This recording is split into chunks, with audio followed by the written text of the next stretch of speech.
A similar performance from Mac Jones down in Tuscaloosa today, where we find our NFL Network insider Ian Rapoport on the heels of some breaking news in the NFL. Ian, a 17th game is now officially on the way. What more can you tell us? Yeah, just approved by the NFL owners during a virtual meeting happening really just in the last couple seconds. And it is breaking news, the fact that for the first time in several decades, the NFL has changed its schedule. Now, there's still going to be, for teams, 20 games overall, but it is going to be 17 regular season games, 3 preseason games. Each team is going to have 10 home games. When you combine the two, it's really just a matter of, are you going to have 9 regular season home games, or are you going to have 8 regular season home games as it had been in the past? And, this really, Red, is something that has been coming. Breaking news today, obviously, no doubt about it.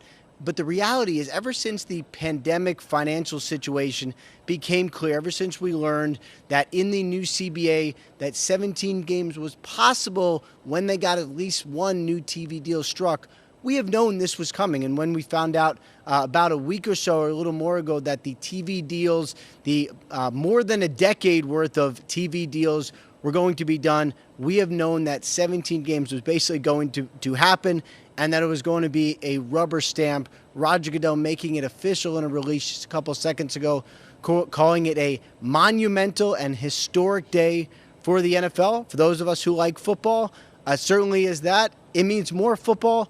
It also means the Super Bowl is going to be a week later than usual, but I'm not sure anyone is complaining, especially because, again, it's more football and it's a lot more money to be divvied up between the owners and the players as well. Super Bowl right here at SoFi Stadium in Los Angeles. Ian Rapoport there giving us the latest on the NFL officially moving to a 17-game schedule. We'll have continuing coverage on NFL Now when we wrap up here. Of course, you can always check out NFL.com for the very latest. I want to get back to Ian here real quickly as you're seeing the highlights of this new change. So with the extra regular season game, lose a preseason game, so down to 3 preseason games. The AFC is getting the additional home regular season game in 2021. So they'll play 9 home games, whereas the NFC will play 8 home games and 9 away. Can I ask Ian a question?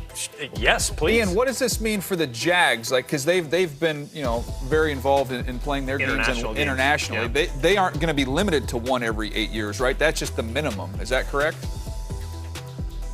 Right. For teams like the Jaguars, and what they have done is they've played, as you know, several international games in a season, and what this does is basically expand the base of international games, for the Jaguars, but also for everyone. I mean, it used to be when you hosted the Super Bowl, for instance, you had to agree, all right, I'm going to give up 1 home game for an international game. Now, over a span of, I believe, 4 years, every team has to give up a home game. Actually, it should be 8 years. Every 8 years, every team has to give up a home game for an international game.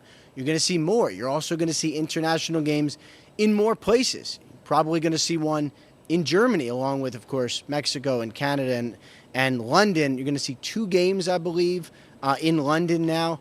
So it really does, with this 17 game, it really expands the possibilities of international games to places where we haven't seen regular season games ever. And I would expect it to, as the interest keeps growing, I would expect it to keep expanding. But no, to answer your question, the Jaguars are not going to be limited to just 1 game in London per season. Ian